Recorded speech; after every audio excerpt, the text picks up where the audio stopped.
My wife and her family saw me as their bank, but when I pretended to be bankrupt, she asked me for a divorce and then came back to me when she found out it was a joke and I'm still a millionaire.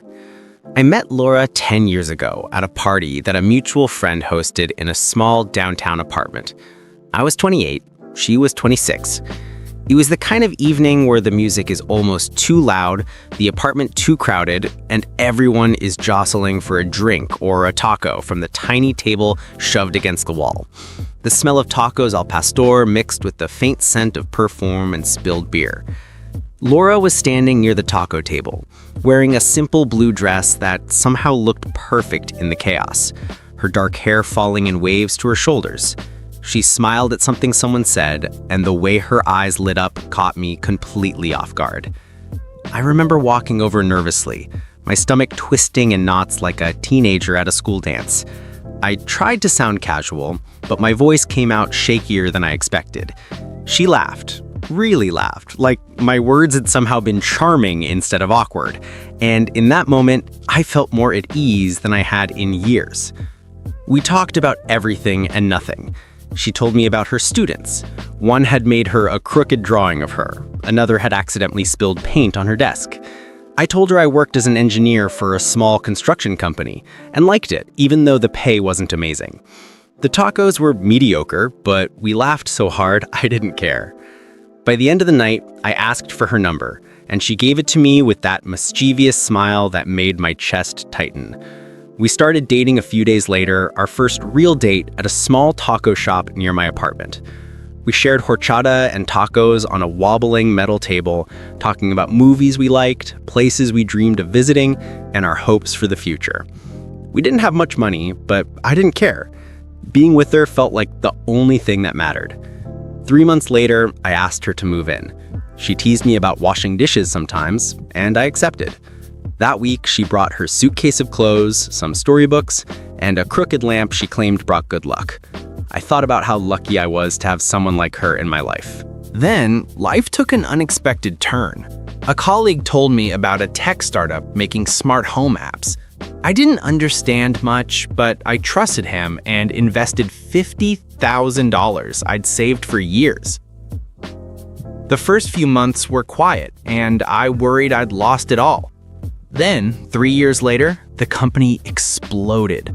I sold my shares for $15 million. I couldn't believe it. Overnight, I went from living in a modest apartment to being a millionaire. I told Laura that night, showing her the bank papers. She screamed, hugged me, and cried with joy. I bought us a beautiful house with 4 bedrooms, a huge yard, a pool, and a new kitchen. I kept my new truck discreet, not wanting to show off. I thought we were entering a perfect life together. I proposed to Laura on the patio under the stars, and she said yes, crying.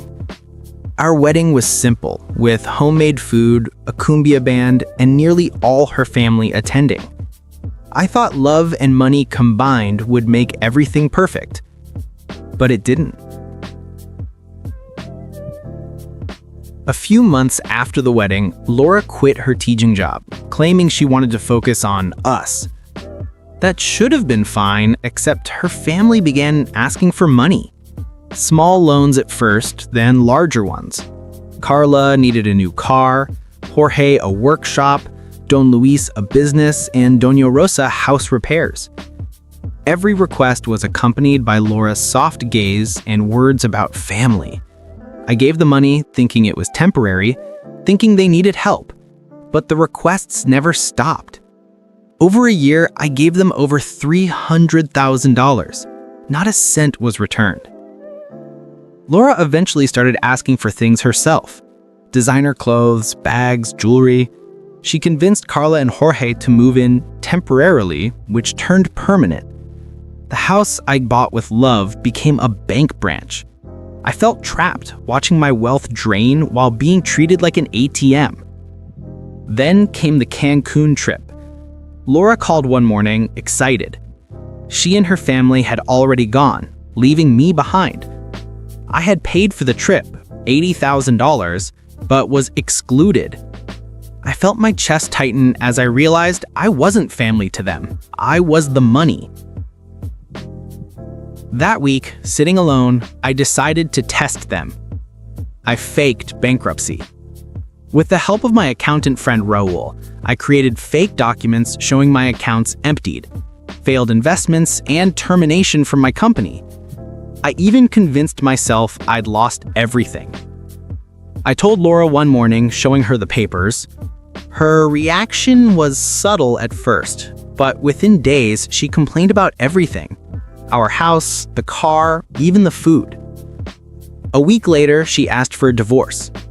I signed the papers, sold the house, moved into a small apartment, and kept my real money hidden. 2 months later, life was peaceful. I bought a house in the mountains, a new BMW, and spent days in quiet bliss. Weeks later, Raul called. Laura had found out I was still a millionaire. 2 days later, she showed up at my door, asking to come back. I refused. A few months later, I met Valeria, a businesswoman and millionaire. We became friends, then lovers, then married. She is everything Laura wasn't. Independent, loving me for me. Once, we were buying tacos, laughing, when Laura appeared across the street, stunned. Valeria stayed calm. Laura turned and walked away. I am happy. I am free. My life is my own. Update 1. A year has passed. Laura and her family tried reaching out multiple times. Messages, letters, even visiting, but I ignored them all. My peace is intact, my life full, and I finally feel what it's like to live without being drained by greed disguised as family love.